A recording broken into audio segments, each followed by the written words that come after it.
this is Matthew with Bipolar. In today's video, we're trying something different. We're making sea salt caramels. Yes, we are actually making caramels, and no, we will not be looking at any Power BI tools or features today.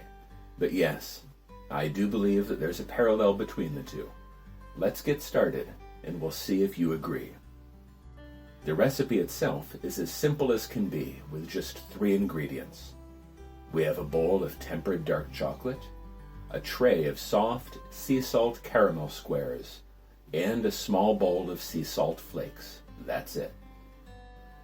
We also have a few tools: a thermometer for the chocolate, a double boiler with hot water in case the chocolate cools too much, a dipping tool to get the caramels out of the chocolate, and a sheet of wax paper on which to set the finished caramels. With these ingredients and tools prepared, the process itself is very straightforward. We'll drop a square of caramel in the tempered chocolate, coat all sides of the caramel with the chocolate, remove the caramel from the chocolate using the dipping tool, place the chocolate-covered caramel on the wax paper, and top with a flake of sea salt. Then we'll simply repeat until all the caramels are coated, until we run out of wax paper, or until we get bored with dipping caramels and we want to do something else. At this point, you may be asking, that can't be it, can it? Maybe it can. If I already had a tray of caramels, and a bowl of tempered chocolate, and some sea salt prepared and ready, why wouldn't it be? Why not? Of course, you can't take for granted that someone is going to prep your ingredients and tools. So let's look at what was required to get us to the point where we started at the beginning of the video. Let's begin by making the caramel.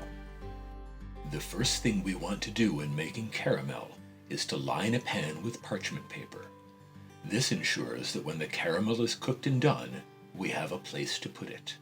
This is easily overlooked, but it's also vitally important, as the caramel will be incredibly hot, and handling it will be a time-sensitive operation.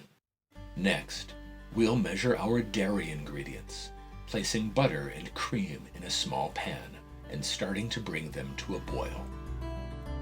Once the dairy is on the heat, we'll measure our sugars into a large pan.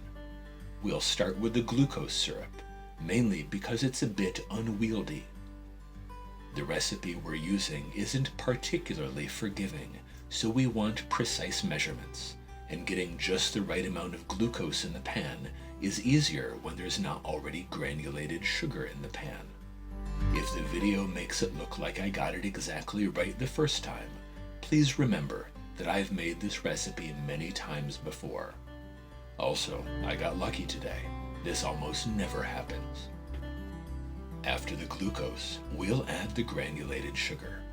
Shaking the jar helps reduce the risk of the sugar coming out in big clumps. In addition to the 2 sugars, we'll add some fleur-de-sel sea salt. Once everything is together, we'll get the large pan on the heat and start turning it into caramel. This is the interesting part. Not only does it take attention and practice, it's also physically dangerous, as we're cooking the caramel to nearly 300 Fahrenheit, and it sticks to anything it lands on, including skin. Yes, I'm wearing shorts. Yes, I know better. When the sugars have melted and the resulting caramel has reached the target temperature and color, we'll gradually add the now bubbling butter and cream, whisking constantly to incorporate.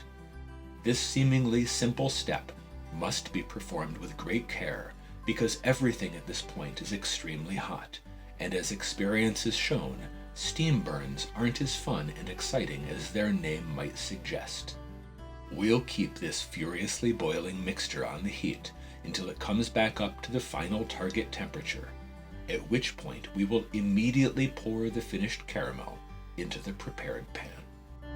Okay, what's next?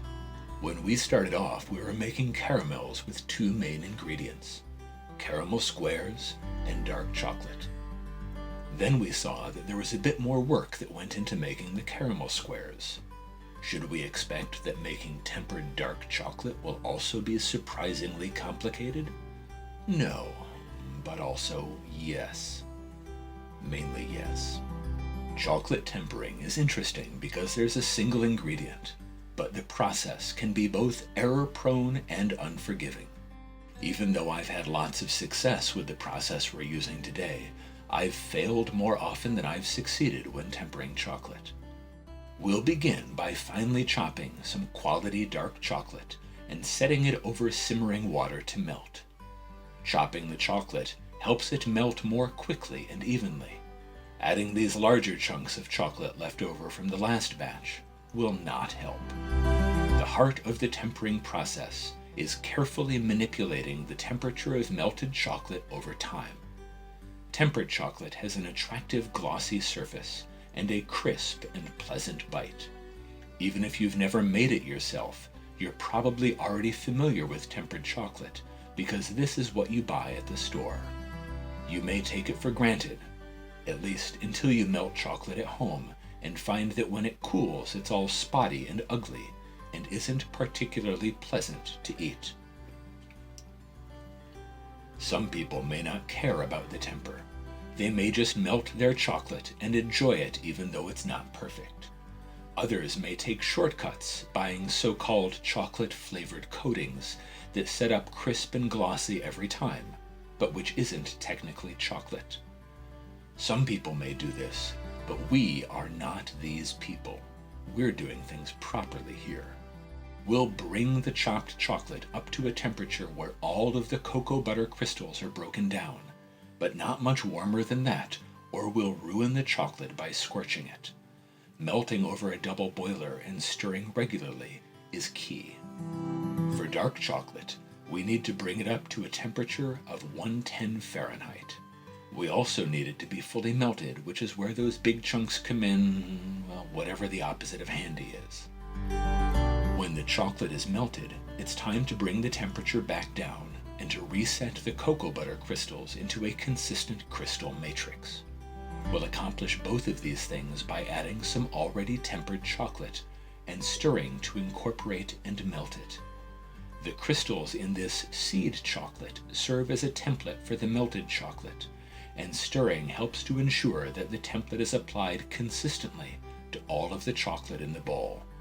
Once the temperature is down below 92 Fahrenheit, we'll test the temper by dipping a spoon and ensuring that the chocolate on the spoon sets evenly without any spots or streaks as it cools.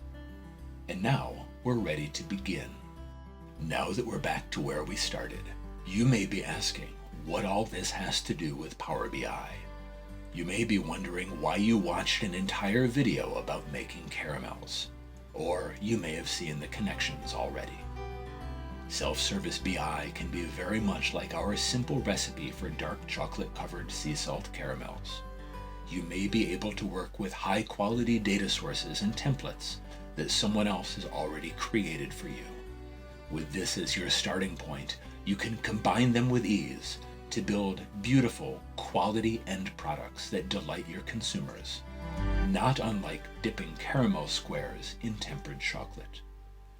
But each of these data sources needs to be prepared by someone. A data warehouse, for example, will combine multiple ingredients, data from multiple sources, prepared using a set of precise and sometimes risky processes. Other data sources, like ERP systems, may not need any other ingredients to be very complex and to make working with them error-prone. For these systems, you may need an experienced expert to get their data ready for use by others. And of course, each of these components can be used in more contexts than these. The soft sea salt caramel can be used to make delicious sandwich cookies, or chocolate caramel ice cream, or chocolate ice cream with chocolate caramel sandwich cookie chunks. Oh my, that was so good. And the tempered chocolate can be used to enrobe candied orange peels or other candies and treats. Just like working with chocolate and caramel, The possibilities are endless when you have a tool like Power BI and trusted, curated data sources at your disposal. This data can serve as an ingredient, a component to make awesome things that its original creators may never have imagined. All you need is the right tools and an idea. The parallels go deeper than this, but I think I've made my point as well as I'm likely to make it. If you've stayed with me this far, please take the time to leave a comment and let me know what you think. Did this work? Should I do more videos that diverge from the standard vlog pattern? Should I do more cooking videos? Making this video felt as risky as making caramel wearing shorts and no shoes, so I hope you'll let me know either way. See you next week.